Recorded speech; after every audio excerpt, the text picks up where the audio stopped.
again focusing in on the United States Congress. We're going to try to understand a little bit about what motivates members of Congress. You have to understand that each individual member of Congress is different than the next. Some people have reasons that they want to become members of Congress.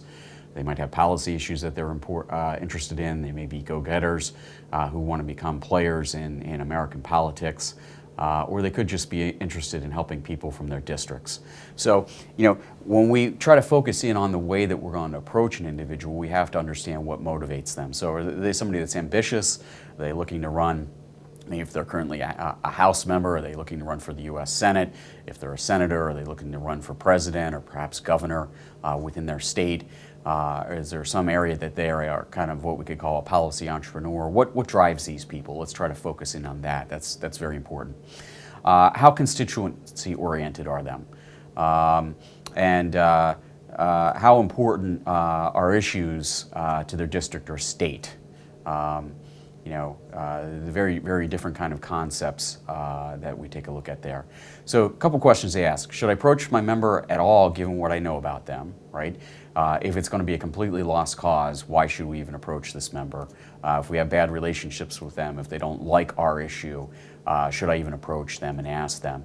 And can they make a case that their position will help the lawmaker achieve his or her career objectives? In other words, is what we're asking them to do something that would be in their own interest? And those are the questions that we have to ask.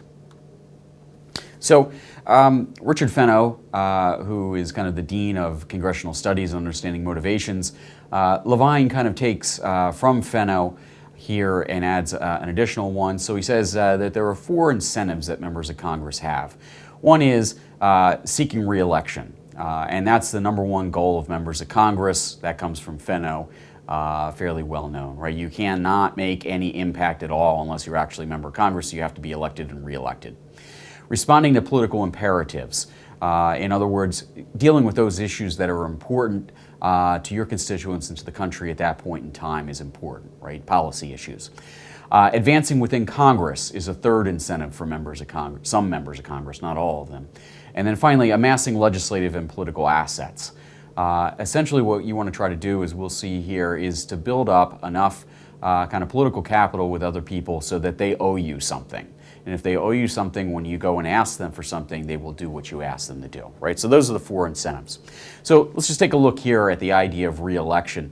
So Mayhew, who's a congressional scholar, basically came up probably about 40 years ago with the idea that members of Congress are, quote unquote, single-minded seekers of re-election, right? And everything that they do, in essence, is an attempt to be able to get re-elected. So as advocates, we can't ask for the impossible, right? We can't ask a member of Congress to vote for something that would make them very unpopular within their district. So for example, some things that are going on right now, particularly in the Obama administration, some members of Congress from West Virginia, you can't ask them really to fully support EPA restrictions on clean air because of the amount of coal miners that are in West Virginia, right? There's certain things that would be, in essence, political death wishes for members of Congress that we can't ask them to do. You also have to be well prepared and know the districts that these people are from, right? So here's a great quote from a member of Congress that Levine uses. He says, "I was surprised even to the point of being offended by lobbyists who did not do their homework before meeting me. What was my district like? Could I do what he was asking and still be back next year?" So, in many respects, we have to understand and profile the district and, make the case based on the profile of the district and the profiles of the member of Congress. We also have to make sure that our goals are symbiotic with the goals of the member, right? So we can frame and reframe our goals to match that of what the member would want as well. So we should always really think about how can I get into the mind of the legislator and what's important to them, and how can I reframe my issue in a way that's important to them, and will help them accomplish their goals, right? So we should have, say for example, if you've got a conservative Republican member of Congress, you should try to kind of reframe issues very differently than you might when you approach a liberal member of Congress, where you'd reframe them in different attitudes. One of the things is, and this happens oftentimes when we go, for example, for Student Advocacy Day in Harrisburg, is that you're always much better off if you can have a member of that person's district come in and talk to them. Why? Because they're a constituent. There are people that potentially vote for them.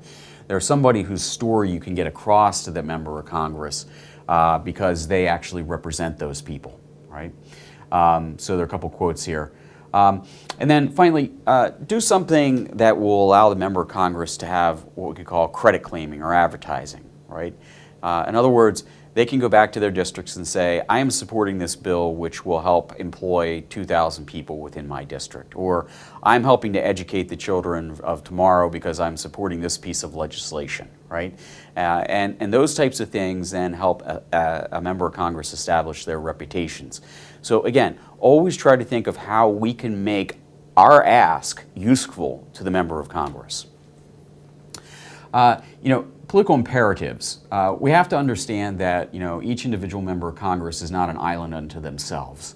They are responsive and responsible to other people as well, not just their constituents, but also leadership, the committees that they are represented on, usually multiple committees, and other interest groups. So down in the corner there, you see kind of the Chamber of Commerce and unions. There are certain things that we can't ask certain members of Congress to do because it might run against the kind of political imperatives that they have, right?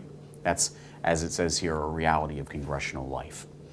Now, advancing within Congress. One of the most important things here is that information is very important. We've discussed this already. Members of Congress operate in a world of uncertainty. The better the information that we have to help them make their decisions and justify, and that's very important, justify their decisions, the better off we will be. So here's a really good quote here. Can I explain my position in a way that will make good sense to my constituents, the media, colleagues, and others in the Washington community, right? We have to help people justify why they're doing this. Out of all the things that I could be doing right now, why is it that I'm doing this? What's the justification for it? And we can help that member by kind of defining the issue in that manner. Amassing legislative and political assets. A great quote here. One thing members try to do is to amass assets, not just money, but a lot of different sorts of things. All right. So, what are we talking about here? Well, in essence, you want, as an individual member of Congress, to do things for other members of Congress that they owe you something. And if they owe you something in the future, when it comes time for you to make the ask to them, they'll do something for you.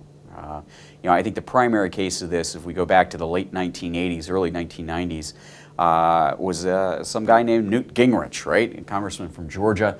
The Republicans were in the majority, the House of Representatives, they had been since the 1950s. And he was a party whip. And he started to help raise money for members of state legislatures to get Republicans, to get a kind of a training force of Republicans that would eventually become members of Congress. Well, guess what happens in 1994? Republicans take control of the House of Representatives, and all those new people that are coming in are acolytes of Newt Gingrich. He has built up those assets that now help him become the Speaker of the House of Representatives, right? So if we can do something to help members of Congress kind of build up assets, that's something that we should help out with.